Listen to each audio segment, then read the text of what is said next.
श्री स्वामी समर्थ. घरात negative energy येण्याचे 8 लक्षणे. घरातील प्रत्येक व्यक्तीला सतत आळस व थकवा येतो. कोणत्याही कामात मन लागत नाही. शरीरात ऊर्जा म्हणजे एनर्जी नसल्यासारखे, गळून गेल्यासारखं वाटते. नंबर 2. मनात सतत वाईट विचार येतात. अनेकदा जीवन संपवावे असे वाटते. नंबर 3.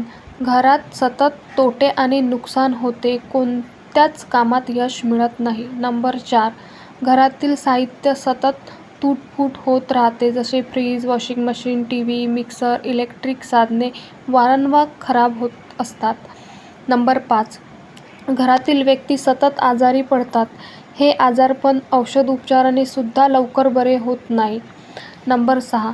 विनाकारण एखाद्या गोष्टीची सतत काळजी किंवा चिंता वाटत राहते. पुढे जाऊन त्याचे रूपांतर डिप्रेशनमध्ये होते. आपण मेंटली डिस्टर्ब सुद्धा होऊ शकतो. नंबर 7.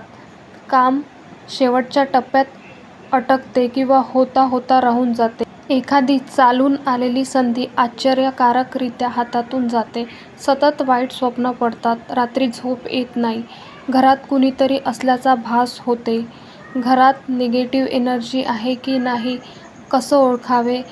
एक काचेचा ग्लास घ्या. त्यात पिण्याचे पाणी भरा. थोडेसे गंगाजल मिसळा. मुठभर गुलाबाच्या पाकळ्या त्यात टाका.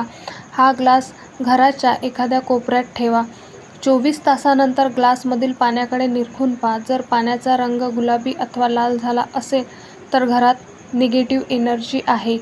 पाण्याचा रंग जितका गडद असेल तितके निगेटिव्ह एनर्जी जास्त आहे आणि रंग न बदलल्यास कारण ही वेगळी असू शकतात. निगेटिव्ह एनर्जी घालवण्याचे उपाय. 1. घराच्या मुख्य दरवाजात नेहमी स्वच्छ ठेवा. फरशी पुसण्याच्या पाण्यात चमचाभर खडे मीठ टाकून फरशी पुसा. खडे मीठ म्हणजे मोठे मीठ. गुरुवारी हा उपाय तुम्ही करून बघा. नंबर 2. निगेटिव्ह एनर्जीचा त्रास होत असलेल्या व्यक्तीला लहान मोहरीचे दाणे, लाल मिरची आणि मिठाने नजर उतरवतात. या तिन्ही वस्तू आपल्या घरात एकत्रित घेऊन 3 वेळा उतरवा.